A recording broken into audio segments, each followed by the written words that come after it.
You've played guitar for years, but can't remember the last time you played a solo you felt truly proud of. Every time you take a solo, all that comes out are the same rehashed licks that you've played for years. Now, if that hits close to the bone, don't worry, because today I'm going to outline some of the most common bad soloing habits that hold back lost intermediate players for years. This is going to help you to understand what's been keeping you stuck all this time so that you can save yourself from more years of frustration in just a few minutes. And stick around to the end of the video because I have a special gift waiting for you that's going to help you to fix every single bad habit that I address in this video. Bad habit number 1, learning every scale under the sun. This is a classic, becoming a jack of all scales and a master of none. Most intermediates live inside a minor pentatonic box. Everything they play starts and ends here. So all their solos sound like variations of the same tired idea. Now, eventually you get bored of that, so you chase advanced scales. I know, I'll go and learn Lydian or Phrygian or Locrian or the Byzantine scale or a melodic minor mode. You learn one pattern, you noodle with it for a week, you struggle to make music with it right away, and then you move on to the next. And after doing that 20 times, you end up right back where you started, the same old minor pentatonic. Only this time you're a little more frustrated and no closer to actually sounding better. So what is the fix? Stop learning more scales. Start learning the right ones. What do I mean by right ones? Well, the ones that actually show up in the styles of music you play. If you're like me and your influences are a blend of rock, country, and blues players, here's the truth. You only need 6 scales. Technically 4, I'll explain, but 4 of them have 7 notes, Ionian, Dorian, Mixolydian, and Aeolian, and 2 have 5 notes, the major pentatonic and the minor pentatonic. That's it. Those 6 scales cover 99% of solos in those genres. This stuff played by everyone from Bonamassa to SRV to Slash. And here's the part no one tells you, which goes back to what I just said about there technically only being 4. Those 2 pentatonic scales already live inside those 7 note scales. So the major pentatonic hides inside Ionian and Mixolydian.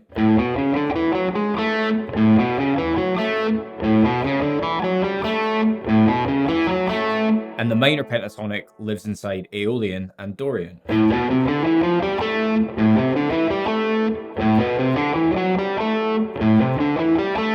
And so what can you do with that information? The knowledge that those pentatonic positions live inside those 4 7-note scales. Well, instead of learning to solo with those modes using 3-note per string patterns that sound like exercises, do this instead. Use those pentatonic boxes as the foundation, as the framework for your solo, and then color them with the extra notes from the corresponding mode. This changes everything. Suddenly you're still playing inside familiar shapes that you already know, but more note choices open up to you. Your melodies sound richer, and those pentatonic shapes, they don't bore you anymore, they excite you again. For example, with the A minor pentatonic,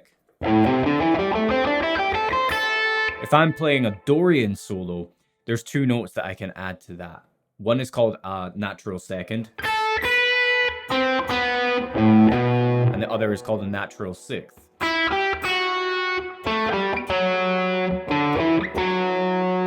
And I can use those pentatonic boxes as my framework, meaning they're what I visualize on the fretboard for the most part. But when you learn to locate those 2 additional Dorian notes in relation to the minor pentatonic patterns, everything starts to sound 10 times as musical.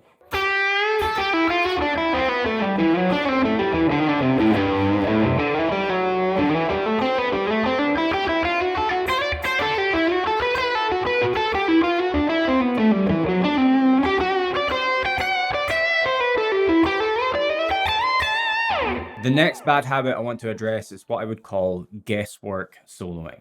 You know the sound, that aimless noodling through patterns where you're hoping to land on notes that will work instead of targeting ones that you know will work. Let me show you what I mean. Here's a solo I recorded over a backing track in A major, but I'm actually going to mute the backing track so that you only hear my guitar.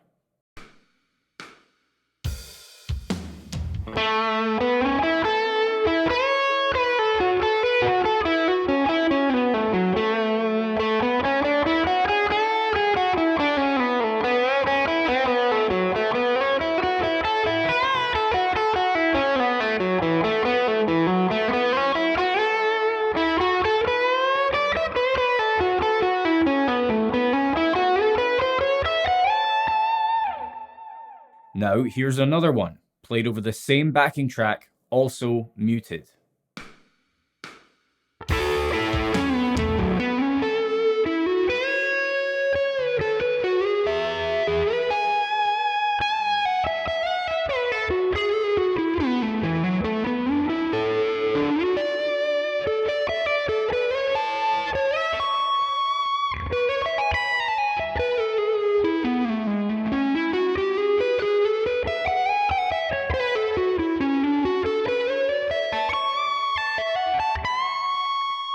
Hear the difference? The second solo sounds way more deliberate and intentional. The first one just sounds like I'm wandering through scale shapes, hoping to find something that sticks. The backing track I used is in A major, the one that you didn't hear. It's built on chords 1, 5, 6, and 4 in that key. So that's A major, E major, F sharp minor, and D major.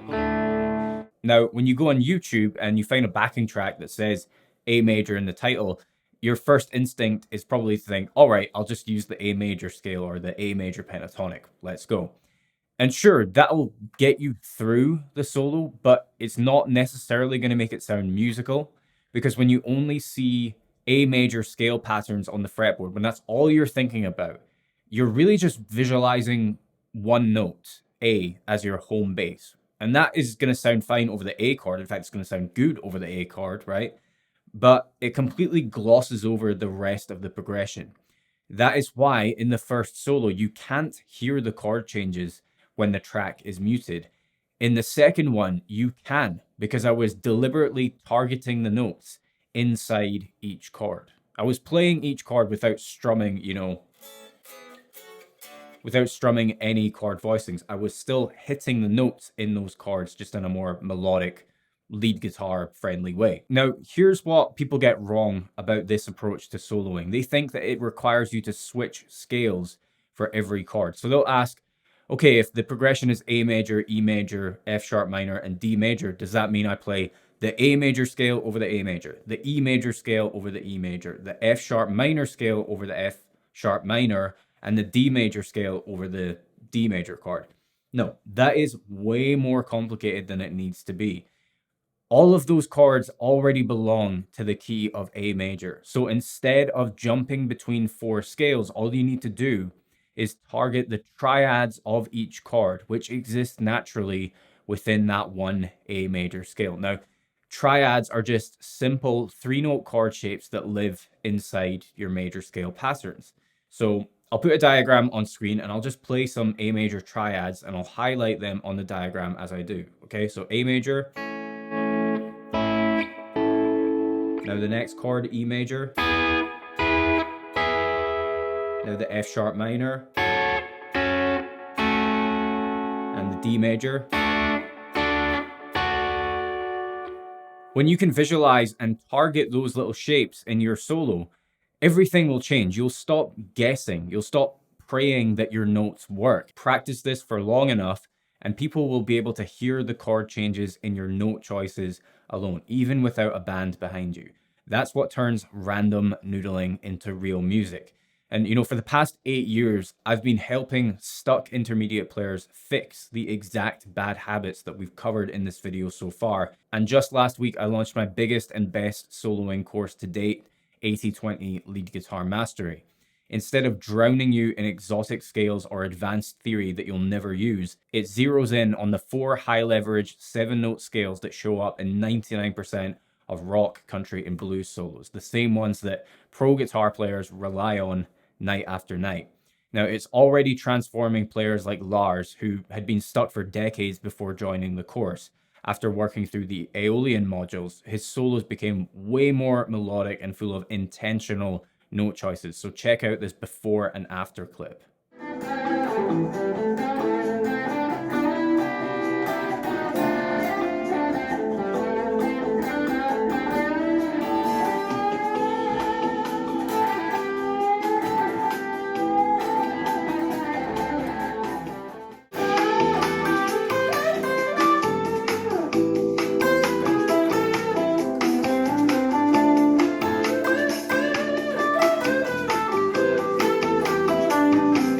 So if you're watching this video on the day that it gets published, you've got about 48 hours left to grab the course for 50% off during launch week. The link is waiting in the description box beneath the video. The last bad habit I want to hit on is this.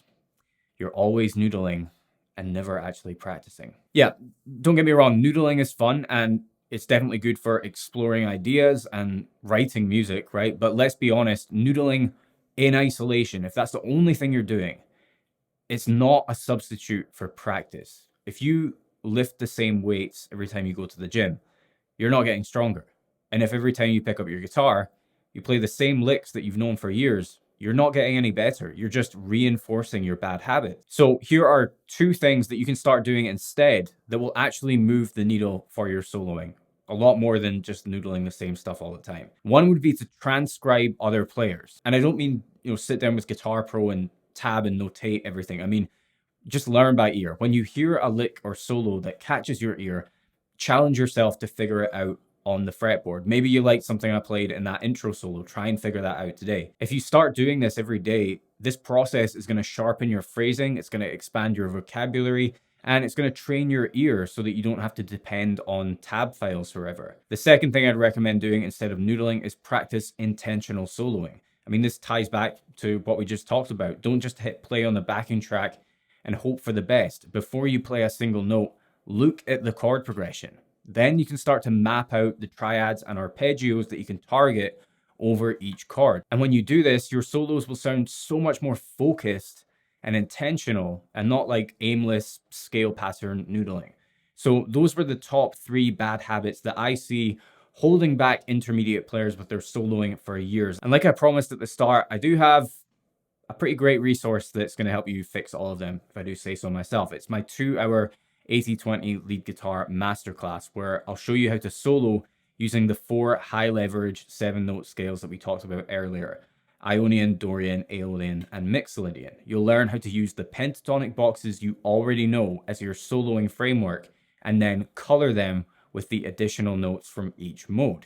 You will also learn how to target chord tones using the triads and arpeggios hiding inside each scale, so that your solos finally flow with the chord changes. And on top of that, you'll learn tons of new vocabulary for each scale so that you can stop recycling the same licks every time you plug in.